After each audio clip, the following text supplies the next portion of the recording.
Hey guys, welcome into the Pokemon Reborn channel. We are back with another top 5 named weapons of the week. And this week, I gotta say, all 5 of these weapons are muy caliente. They are fantastic. When I compared them to the top ends of all named weapons, on the wiki, almost every single one of these hit the top end. It was very hard, and at some point, I would really like to pit like all pole arms this week. Next week would be like all, one-handed swords or two-handed weapons, whatever the case may be, so that way it's a fair pitting. But this is going to be a tough one. Some of you guys are going to be like, that should be here, that should be there. Either way, please hit the like, subscribe to this channel so this content can get out to people, especially if you believe in it. Without further ado, let's get into number 5. Number 5 is Burke the Snake Lance. That is a snake coming to life and biting you in the neck. I'm just saying this thing is beautiful. It is beautiful, okay? Seriously.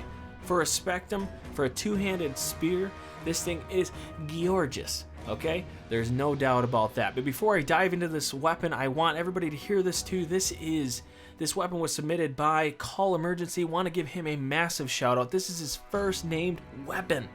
What a great first weapon, my friend. I'm very happy for you. Guys, if you could, in the comment section below, give him an attaboy. He definitely deserved it with his first weapon. Now, let's dive into what this thing is. The Spectrum itself is a weapon that is used as a normal one-handed spear. You put it down, you spear wall, things run into it, they get hurt. Now, this thing is going to hurt the turd out of the enemy that runs into it. So, with the baseline of a Spectrum, the damage is 55 to 75. This thing gets a massive jump because it's going up. The baseline is 73. That's 2 from the top end of a normal Spectrum. And then your top end damage is 97. 97. Let me reiterate, 97. If you look at a billhook's damage is 55 to 85. This thing is 73 to freaking 97. Boom! That is some crazy juju. But that's not even everything here. When we talk about the Spectrum itself, one of the things that it lacks, and this is just a personal thing of my own, and you guys know how I love this. I love the ignoring armor, right? So when we look at ignoring armor, you get a boost. Okay? You're going from 25 up to 38. The deal is when something runs into the spear, the problem is if it's got heavy armor, it's not much affecting into like not using fearsome, but the resolve of him getting hit into the actual flesh, the hit points, right? This thing is going to give you all that and then some more. I don't know why I'm singing this thing out so much, but I really like this one. Thank you, Call Emergency. You have a lot of fun. Put that thing out and stab the hell out of whatever is coming at you. Let's get into the next one. Number 4. Number 4 is the Assassin's Maul. Right to your face. You're going to get blackballed by this thing. Literally, look at it. It's got a big old black ball at the end of it, and it's just going to make you feel aggressive. No, but seriously, if you saw an assassin walking across the desert and he's carrying this thing, that's just too much. It's just too much to handle, honestly, especially when you go to pick this thing up and realize the potential behind it. Now, I want to give Snuck a shout out here. I always talk with him on Steam. He's got a lot of named weapons, a lot of fun stuff. Great guy. Massive shout out, like I say. But getting into the weapon itself, the pole mace is a beautiful weapon that has just been released with the early access. Blazing Deserts DLC. Of course, you can knock people out from 2 tiles away, and the damage itself, getting into the health with that ignoring armor and also effectiveness against armor, can only be boosted for the better, right? So, the thing with the Assassin Maul here that makes it so good, okay, is that it starts at 76, which is far and away above the bottom end of a pole mace. Pole mace does 60 to 75 damage, just pure damage. This thing starts at 76 and then goes all the way up to 95. It's crazy. Okay, seriously, again, this damage is totally being reverted and heightened in every category. We're talking about ignoring armor at 40. We're talking about effectiveness against armor at 120. And then the next big jump on this weapon is plus 15% chance to hit the head. Every time you swing this thing, that is being added to whatever your character has for a percentage chance to hit the head. So if you're doing a headhunter perk, for instance, this thing can get crazy. It can be crazy. Get a juggler with this thing. It's going to be the juggler's maul. Sure, why not? The night is young. The only knock that I have on this weapon is the durability. But the truth about it, and I'm not complaining because that's just me being me, you know. The truth about it is you're not hitting that many people and you're not going to blow through the durability of this weapon as you would with an AoE weapon. So either way, that's the only thing, and it's not even bad. This thing is totally worth a number 4. Congratulations, Snuck. I love it. Number 3. Number 3 is the Trusty pincer. Right through your body, into your organs, into the guy behind you while you're smiling, laughing, blood's pouring out of your stomach. It's whatever, right? If you put this thing in a furnace and you heat it up and then stab somebody or cut anybody, it's pretty much a lightsaber. You gotta give this thing some serious credit. Ballin' 4, blah, blah, blah. Thank you for this submission. I'm terrible with names, you guys know that already. Let's get into what makes this thing tick. Actually, before I do that, let's explain a fencing sword. Fencing sword is underwhelming when you look at the stats until you realize what it's meant for. It's the lunge ability. It's really dictated around the lunge ability. Duelist builds, high initiative is a huge piece of the puzzle. When you use the lunge ability, you jump 2 spaces hitting somebody. That boost comes off of the initiative into the actual damage that you are producing. So, what does that mean? It means this thing in the right hands can be absolutely disgusting. Okay, but what do we know about lunge ability? Lunge ability is 25 fatigue buildup per use. That's one of the things that makes this sword a little tough because of the guzzling of fatigue and initiative when using it, which brings down the base damage. With that out of the way, now we need to look at the damage itself. The base damage of a fencing sword is 35. The base of this is 8. The top end of the fencing sword is 50, where this thing is 62. So you're getting an 8 off the end, off the bottom, and 12 off the top. On top of the built-up damage that's coming from initiative on the lunge ability. Holy crap. Man, I explained this one time before, and I'm kind of taking away the luster of this weapon, but you guys have to understand, in the right hands, this weapon is disgusting. Okay, and then I told you that the lunge ability comes at 25 fatigue. With the mastery, it drops it down 25%, and this weapon also gives you 3 less off your actual fatigue per use. So there's a lot going on here, but just know this: it's not killing your fatigue as fast, and it's already giving you a boost of damage when you lunge and then some. So that is the Trusty pincer. Man, that was a terrible. Whew. Ah, it's so good. It was totally worth number 3. Easily could have been number 1. But, hallelujah, it's in the list. Let's get into the next one. But before we get into number 2, I gotta ask for that like and a subscribe. If you do enjoy this content, please help it grow. It is kind of a piece of crap, but you know, at the same time, I don't want to be mixed up with the likes of Bono. If you don't know what I'm talking about, that is a South Park reference. Let's get into the next one, number 2. Number 2. Number 2 is the Ghost of the Sans Dirk. I'm sorry, what did you say? The Sans Dirk?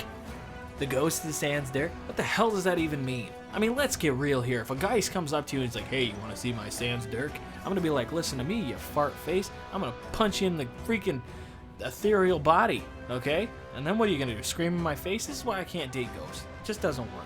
Listen, let's get real about this weapon. It is dirty. It is dirty because you're going to stab somebody, blood's going to go everywhere. It's going to get absolutely disgusting. But I must say, for what it's worth, this weapon is truly on the top end. It's really hard for me not to put this at number 1 for various reasons, and I'll explain why not in a bit. But here's the big deal. The damage on the top end for a named weapon goes all the way up to 59, at least on the top end for a Cuddle Dagger. The ignoring armor can go up to 38. This thing hit 35. So this is what this all means. The pure damage itself is almost on par. It's actually beyond par with the fighting axe. So the fighting axe does 35 to 50 damage. This thing does 37 to 55 damage. So you get 3 shots with that. If we're talking pure damage, that is beautiful. That is unbelievable, especially with 3 shots. But then we get into the ignore armor, and the ignore armor is 15% higher. 15% higher than the normal Cuddle Dagger. We all know how devastating this thing can be with the death blow. And we all know how devastating this thing can be just in general, hitting somebody, just beating the freaking, just poking their belly button non-stop. This thing is dirty. It's great. It is an awesome weapon. I can't say enough more about it. The name is a little provocative, but besides that, Unislash, congrats, man. This thing is fantastic.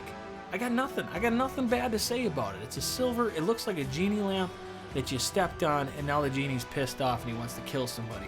That's just how it goes. All right, let's get into the last one here. Let's get into number one. Number one. All right, so guys, number one is going to be the Hurrybird, the Snake's Clobberer. Now, this thing is nuts. And when I say nuts, I'm talking about the fact that a serpent went out into the desert, made love to an Ifrit, and ended up coming out Ep.5, which ultimately ends up being different. And that's okay. He's going to use his head to beat the tar out of people compared to the serpent at the very beginning, where that thing's going to bite you in the neck and kill you. It's just different danger, right? But easily deserving of number one in my opinion. There's several things as to why. Let's get into what those things are. Oh wait, before I do though, thank you Uberseed for your submission. Of course, I really appreciate it. It was last minute last night. I ended up comparing all of them, finished up my videos, of course, as of now, and it was hard for me not to foresee this as the number one. It's just such an amazing weapon, and we'll go over why now. So, starting out, the damage is 35 to 55 in terms of the wing mace, and when you jump into this, we're getting a 9 off the plus 9 off the base to 44, and then 15 off the top end from 55 up to 70. That damage is a significant boost, especially because maces already come with a really high ignoring armor. Ignoring armor can cause so many issues from start to finish. It doesn't need to have fearsome perk for it. It literally, you get into health, you're causing a morale check. So with that in mind, it's very effective in the first place, and really that damage alone is technically boosting the 40% up to close to 60% because of that damage jump all the way up to 70. Now here's where it gets even more devastating: the fact that you get a 12% boost on your ignoring armor. So not only do you have a jump in pure damage, but you're also getting a 12% jump on top of that. So this thing is going to be pumping out the injuries because of how much damage you're doing into the health, even if they have a lot of armor. This is a great weapon against Chosen. It's a great weapon against heavily armored orcs, orc warrior, or whatever you want to say for the warlord, or just name an enemy that has a lot of armor. This thing is going to make them think twice. Now, it's not just about being a duelist, because I know most people are going to go, well, yes, in terms of duelist, it's amazing. Not just in terms of duelist, but since we're on duelist, starting out, duelist perk, 25% extra damage. Executioner, almost a must with this. Not a must, but it is a great, it's a great multiplier, because once this thing hits something, it's going to cause an injury, which in return can make a finishing blow. Then you cause Killing Frenzy. That's another 25% extra damage. Guys, that stack is absolutely stupid. It's just stupid. This weapon is stupidly good. Now, here's the next part, the cherry on top of this weapon, and it's the 94 durability. In those fatigue fights, or those long-lasting fights, we all have been there in the ultra late game, not just the early, not like early game, but ultra late game, where you're beating down orc or sea tents, and so on, or maybe there's whatever whatever you have to do, you're killing a million freaking undead. This weapon is going to stand the test of time, and that is the beauty of having a mace in the first place with the higher durability in the first place, but 14 extra is great. Now, let's get into why this is number one. The reason it's number one is because, simply put, it fits any person, anybody who can wield it. Alright? Look at it like this. If you have a tank, and you're in the ultra late, and he just needs a weapon, right? And you give him this weapon, he's immediately effective because of the damage he can produce. The damage he can produce against anything in the odds, making a final blow, knocking somebody out. The utilization of it is great in its pure ability to knock somebody out, but also to cause the damage. So overall, this weapon is perfect in my opinion. From start to finish, there is nothing about this weapon that goes, it's just not good enough. No, this is good enough and then some. If you complain about this weapon, you're not using it effectively, which means you're not putting it in a brother's hand and using it in general. So, congratulations on your number one. You Uberseed, congratulations on number one. You're entered into the monthly contest. If you win that, you are entered into the yearly contest, which comes with a prize. So stay tuned with all that. Besides that, again, congratulations. Thank you guys for coming out to the channel. Please hit the like, subscribe. And as always, I will see you next week. Bye.